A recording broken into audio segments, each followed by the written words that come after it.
which specifies the information. So that means which defines, you can say, which defines, the details about, which defines the details about markup, styles, and logic, which defines the details about markup, styles, and logic. Every component is configured by using a component directive, which defines the details about the markup. Now, what actually component directive comprises of, and how do we define the component directive? We will see that. So how do we define that? Actually, what are the various options of the component directive? That means the members of component directive are, we have some important members in the component directive. All of them not required, some important, those I will give you first. What are the members? So we have a option and a description. What are the members? First important, we have template. It specifies the markup to be rendered. It specifies the markup to be rendered. That means template is used to define inline markup.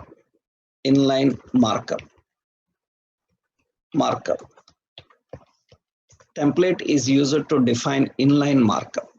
Inline markup means the markup is present in the same location, in the same file. We have template URL. That means it specifies the markup from external file. It specifies the markup from external file. That means you need a markup for this component. From where you will bring the markup? Will you design in the same file, or you will bring from another file? If you want to design in the same file, then you have to do that by using template. If you want to bring from another file, then you have to use template URL. So that is first point. That means markup. Next we have styles. It specifies the style attributes. It specifies the style attributes for HTML elements. And important, the styles are defined in the same page. The styles are defined in the same file. The styles are defined in the same file. Or you can simply say that the styles are defined inline. Styles are defined inline. Now, that means you can write the styles also there itself. We have another option, style URLs. It specifies the styles. It specifies the styles from external style sheet. It specifies styles from external style sheet. So to design component, you need this metadata. But remember, you don't need both, either template or template URL, either styles or styles URL. Another important is selector. It specifies the name for component. So the name for component. And you have to use the selector. You have to use the selector to access the component, from any page. If you want to access the component from any page, and the main option that you need is selector. So initially these are enough. Later we will learn so many other things. That means every component requires these options.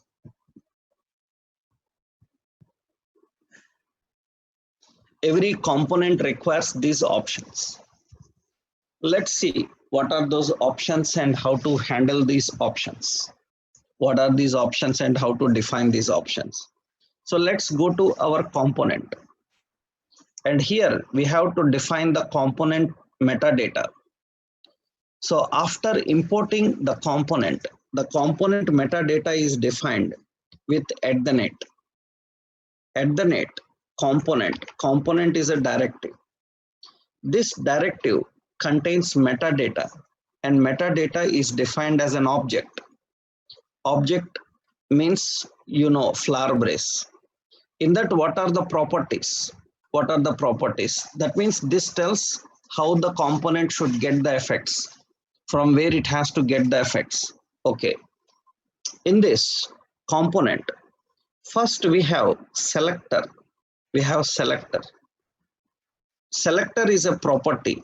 Selector indicates what should be the reference name in order to access this component. How to access this component in any page? Generally, traditionally, we use the names like this: app hyphen contact. That is how it is accessed. That means now actually, when in any page we access like this, app hyphen contact. That's how we access. That means if you want to access in any page, you have to define this as an element, right? Like a tag you have to write. That is what actually selector means.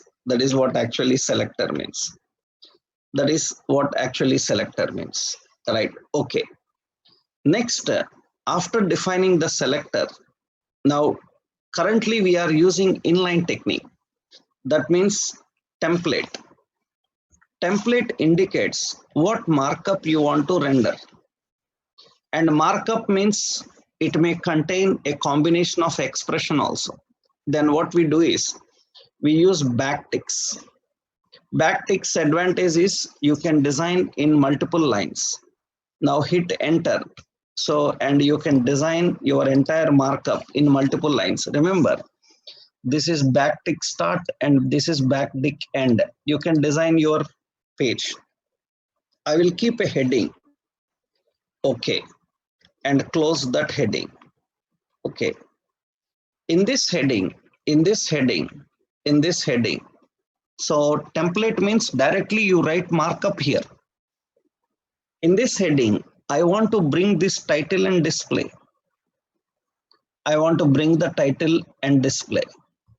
Then what we can do is the logic defined in the class can be accessed and binded to our markup by using an Angular data binding expression, that is flower braces. Two flower brace. This is called Angular data binding expression.